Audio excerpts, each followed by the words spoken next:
Sir ఇంతకుముందు ఎక్కడ వస్తారు సార్ ఇప్పుడే కదా అదే మనం లీవ్ కావాలంటే తాతలు అప్పుడప్పుడు చంపుతుంటాం కదా సార్ నేను అప్పటికి Telangana regional sales manager entire మన స్టేట్ మొత్తానికి రీజనల్ మేనేజర్ పనిచేస్తున్నాను. ఆ టైంలో జరిగినటువంటి విషయం సార్ నేను మేనేజర్ అయితే నీకు లీవ్ వద్దా అని అడిగాను. కావాలి సార్. నేను నమ్ముతా కానీ నా పైన వాళ్ళు నమ్మాలంటే వీడియో కాల్ చేసి శవాన్ని చూపెట్టు లీవ్ ఇస్తాను.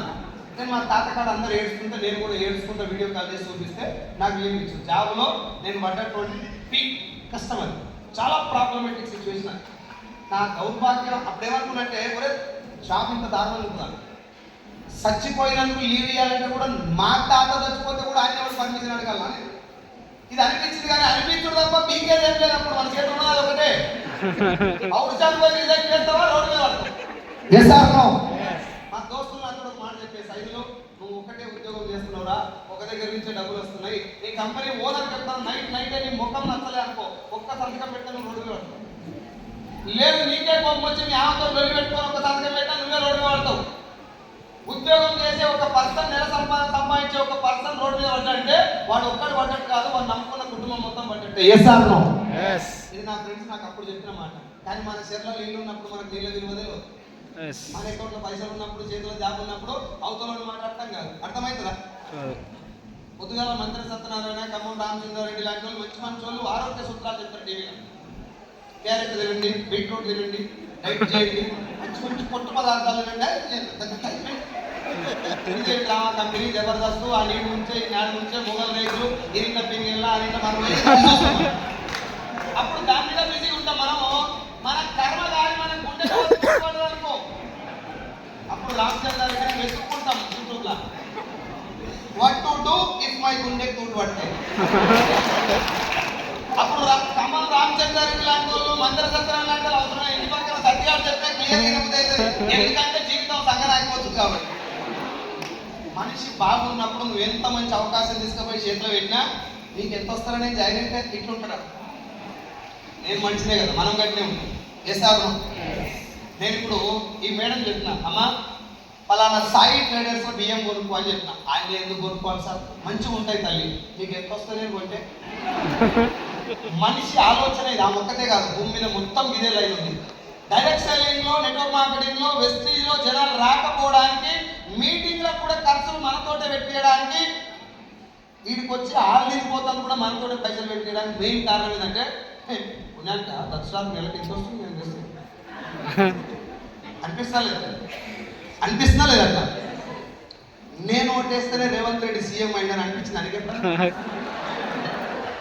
ఒకసారి అను సీఎం క్యాంప్ ఆఫీస్ కడిపోయి సార్ అదే ఉందల్లా వాళ్ళు పట్టుకోవాలి గిర్ర గిర్ర చెప్పి మూసినారు వారేసారు. కోటి ఒక్క లింగాలు నువ్వు కోడి లింగం రేవంత్ రెడ్డి. బిజినెస్ లో కూడా జనాలకి అర్థం కాని విషయం ఏంటంటే నేను కొట్టని 5 లక్షలు కొంటావు కాక 2 లక్షలు కొంటావు చెప్పు ముష్టి 3,000 అది కూడా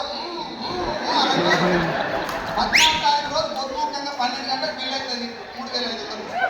దానికి నాకు మెర్సిడీస్ వస్తుందా? వస్తే అది కాక నేను కొట్టే నీకు వస్తా. మరే నువ్వు సినిమా చూస్తేనే పోగిరి హిట్ అయింది మర్చిపోయినా. నువ్వు లైన్ లో నిలబడి బట్టలన్నీ చెప్పుకున్నావు, పాలాభిషేకాలు చేసినావు, కరసంతా నీదే. ఆడు లంబోర్గిని, చెంబోర్గిని, డంబోర్గిని అన్ని కొట్టినావు. ఆడు కొంటే మనం అనుకుంటాం మా హీరో లంబోర్గిని కొన్నాడు. నీకేం నొప్పి లేదా? నీకు నొప్పి ఏం లేదా? మరి నేను కొంటే నొప్పి ఎందుకు అవుతుందో? నేను ఆడుతో ఉన్నది తట్టుకోలేదు ఎందుకు నువ్వు? నా మీద ఎందుకంత కక్ష? ఎందుకంటే నేను సెలబ్రిటీ కాదు కాబట్టి, వాడు నీ ఫేవరెట్ హీరో కాబట్టి. ఇంటి పక్కన వాడు సైకిల్ కొనే తట్టుకోలేడు జనాలు. హీరో ఏ కొనుక్కున్నా ఏమన్నారు? SR no. నా మనసులో ఏముందంటే ఎవరన్నా వచ్చి ఏమన్నా చెప్తారు అనుకో, మొట్టమొదటి ఆలోచన ఈయనకి ఎంత వస్తుందో నేను జాయిన్ అయితే, నేను ఈ మీటింగ్కి వస్తే ఈయనకి ఎంత వస్తుందో ఈ ఆలోచనతోటి 10 సంవత్సరాల దాకా అద్భుతమైనటువంటి భగవంతుడు నాకు ఇచ్చినటువంటి సమయాన్ని మురికాలలో పోసుకున్నటువంటి ఒక బ్యాడ్ లక్ ఫెలోనే. నేను మీకు క్లియర్ చెప్తున్నా, డైరెక్ట్ సెల్లింగే కాదు కొన్ని వందల మైక్ వస్తలేదా సార్? వస్తుందా వస్తలేదా? వస్తుంది మీరు భరించలేనంత వస్తుంది. టైం పడుతుంది కదా, డబ్బు ఆగాలి కదా. అయితే నాకు నా ఫ్రెండ్స్ చాలా మంచిగా చెప్పారు, నీట్గా కూర్చోబెట్టి చెప్పారు. అచ్చమైన తెలంగాణ భాషలో చెప్పి నా ఫ్రెండ్ ఒకడు సైదులు అల్లది అడిగింది సార్ నేను కూడా కడుపు. ఈ మాటకు అర్థమైందో తెలుసా? చాలా మంది తెలిసి ఇక్కడ కూర్చున్నారు. టార్గెట్ ఆంది, ప్రొడక్ట్ ఆంది, కంపెనీ ఆంది. నువ్వు జాయిన్ అయినప్పుడు ఈ కంపెనీ టర్న్ ఓవర్ ఎంత, ఇప్పుడు ఎంత? నువ్వు జాయిన్ అయినప్పుడు నీ జీతం ఎంత, ఇప్పుడు ఎంత? సార్ భిక్షగాడు ఎక్కువ రిస్క్ లో ఉంటాడా, నెలకు 10,000 సంపాదిస్తాడు ఎక్కువ రిస్క్ లో ఉంటాడా? నెలకు 10,000. నీకు వేల స్తోత్రములు తల్లి. నిజం చెప్పాలి, భిక్షగాడ 10,000 సంపాదిస్తాడా? 10,000 సంపాదిస్తాడు. ఎందుకు? పైసలు లేకపోతే రిస్క్ ఉండాలి కదా అని. పైసలు లేవు, రిస్క్ లో ఉండాలి కదా భిక్షగాడు. అని పైసలు లేవు కాదు, ఈఎంఐ లేదు, ఇంటి రెంట్ లేదు, అన్నింటి మిక్కానికి పెళ్ళం లేదు, కాబట్టి ఆ రిస్క్ లో ఉన్నాడు. సో మనం బెగ్గర్ తోటి కంపేర్ చేసుకోవద్దు కాబట్టి పైసలు ఉన్నంతో కంపేర్ చేస్తాం. నెలకు 10,000 రూపాయలు అకౌంట్ లో పడతాడు ఎక్కువ రిస్క్ లో ఉంటాడా, 1,00,000 రూపాయలు సంపాదిస్తాడు ఎక్కువ రిస్క్ లో ఉంటాడా? 10,000.